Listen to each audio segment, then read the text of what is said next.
Gotas de Misericordia presenta el Evangelio de hoy. Antes de la fiesta de la Pascua, sabiendo Jesús que había llegado su hora de pasar de este mundo al Padre, habiendo amado a los suyos que estaban en el mundo, los amó hasta el extremo. Estaban cenando, ya el diablo había suscitado en el corazón de Judas, hijo de Simón Iscariote, la intención de entregarlo, y Jesús, sabiendo que el Padre había puesto todo en sus manos, que venía de Dios y a Dios volvía, se levanta de la cena, se quita el manto y, tomando una toalla, se la ciñe, luego echa agua en la jofaina y se pone a lavarles los pies a los discípulos, secándoselos con la toalla que se había ceñido. Llegó a Simón Pedro, y éste le dice: Señor, ¿lavarme los pies tú a mí? Jesús le replicó: Lo que yo hago, tú no lo entiendes ahora, pero lo comprenderás más tarde. Pedro le dice: No me lavarás los pies jamás. Jesús le contestó: Si no te lavo, no tienes parte conmigo. Simón Pedro le dice: Señor, no solo los pies, sino también las manos y la cabeza. Jesús le dice: Uno que se ha bañado no necesita lavarse más que los pies, porque todo él está limpio. También vosotros estáis limpios, aunque no todos. Porque sabía quién lo iba a entregar, por eso dijo: No todos estáis limpios. Cuando acabó de lavarles los pies, tomó el manto, se lo puso otra vez y les dijo: ¿Comprendéis lo que he hecho con vosotros? Vosotros me llamáis el Maestro y el Señor, y decís bien, porque lo soy. Pues si yo, el Maestro y el Señor, os he lavado los pies, también vosotros debéis lavaros los pies unos a otros. Os he dado ejemplo para que lo que yo he hecho con vosotros, vosotros también lo hagáis. Palabra del Señor. Juan no nos ofrece la tradición de las palabras de la última cena, pero sí un relato asombroso, un gesto profético que está lleno de sentido como lo estaba la entrega de su vida en el pan y en la copa de aquella noche última de su vida. San Juan dice que había llegado su hora de pasar de este mundo al Padre, y esa hora no es otra que la del amor consumado. El lavatorio de los pies tiene toda la dimensión de entrega que la misma acción del pan partido y repartido y la copa de la alianza nueva. Son dos gestos que pueden perfectamente complementarse. No sabemos por qué los sinópticos no nos han ofrecido esta tradición, este gesto, ni podemos conocer su origen, aunque podríamos rastrear algunos aspectos bíblicos que lo llenan todo de un sentido especial, profético y creador. Es la escena inaugural de la Pasión según San Juan, que si bien es la parte más semejante a la de los sinópticos, tienes varias cosas muy diferentes, y una es esta del lavatorio de los pies. Sabiendo que había llegado su hora de pasar de este mundo al Padre, qué espléndida teología joánica de la muerte. Esta muerte, pues, ya no es una tragedia, como lo es para muchos, sino un triunfo que se apunta desde este comienzo de la pasión joánica. Jesús está dispuesto a pasar de este mundo al Padre y a vivir su hora con la clarividencia de su libertad divina, alta cristología joánica. Para dar fuerza a su decisión personal inquebrantable, incluso a riesgo de no ser entendido por sus discípulos, va a poner en práctica una acción simbólica en 3 actos, como los antiguos profetas, despojándose de su manto, ciñéndose un paño, lention, y lavando los pies a sus discípulos secándoselos con el paño que se había ceñido. Todo esto se encierra apretadamente en los versículos 4 y 5. Normalmente se ha dado relevancia casi exclusivamente al lavatorio de los pies, porque además de ser el acto más humillante, culmina de forma escandalosa esta narración. Pero los otros signos no están ahí como adorno estético, sino que merecen nuestra atención, porque de lo contrario, la narración simbólica quedaría empobrecida. Juan quiere decirnos algo mucho más profundo cuando nos ofrece el dato de que Jesús se ciñó un paño, lention, y cuando le seca los pies con el paño que se había ceñido, calle más en tu lentío o en 10 menos.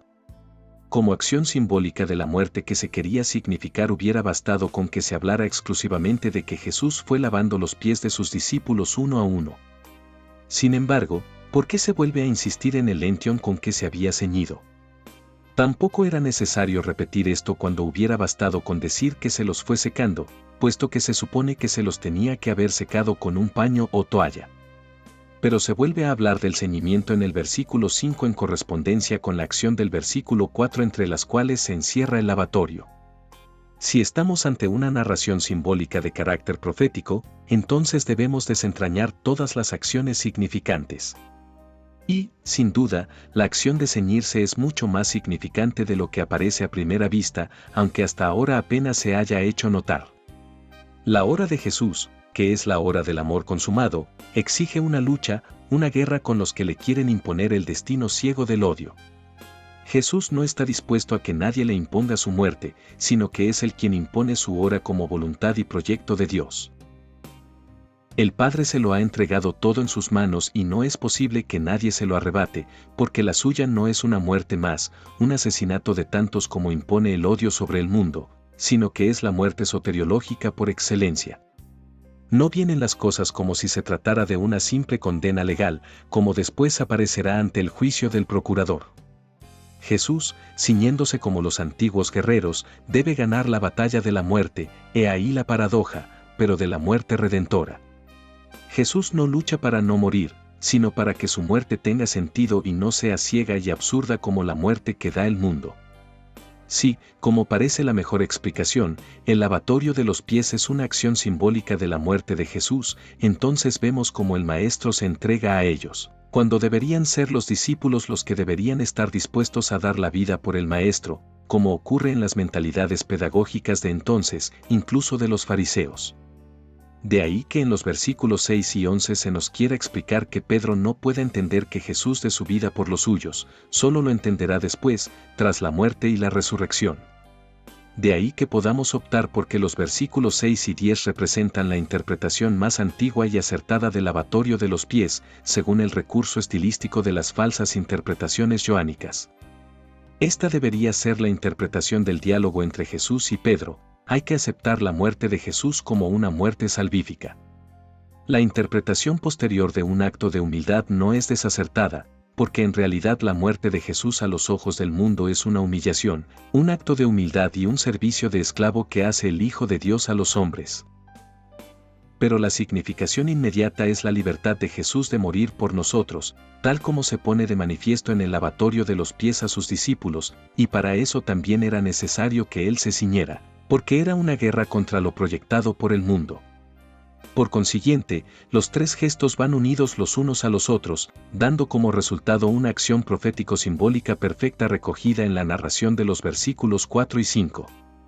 Es así como el lavatorio de los pies adquiere esa dimensión tan particular que representa su muerte, como signo del amor consumado a sus discípulos. Diríamos que Jesús se ciñe para no morir odiando, sino amando. Esta es la guerra, como hemos dicho, entre la luz y las tinieblas, entre el proyecto de Dios y el del mundo. Jesús va hacia su propia muerte, representada prolépticamente, adelantada proféticamente, en el lavatorio de los pies, luchando, ceñido con el cinturón de la paz. Va a morir por todos, por eso lava también los pies a Judas que está sentado a la mesa. Y Jesús le seca los pies con el paño ceñido, sin quitarlo, porque muere luchando, no le han impuesto la muerte desde fuera según la visión joánica. Ese cinturón no volverá a quitarlo, es una imagen más, como deja traslucir Juan en 13:12, en el sentido de que lo llevará hasta el momento de la cruz en que se cumple real y teológicamente su hora que es también la hora de la glorificación. Jesús, pues, se ciñe para su muerte, para su hora, porque en su muerte está la victoria divina sobre el odio del mundo. En su muerte está su glorificación, porque no es una muerte absurda, sino que se la ha impuesto el mismo Jesús como una consecuencia de su vida entregada al amor de este mundo. Este mundo no deja que viva el amor. Jesús también va a ser sacrificado por el mundo, como tantos hombres, pero no dejará que le arrebaten el amor con que ha actuado en su vida.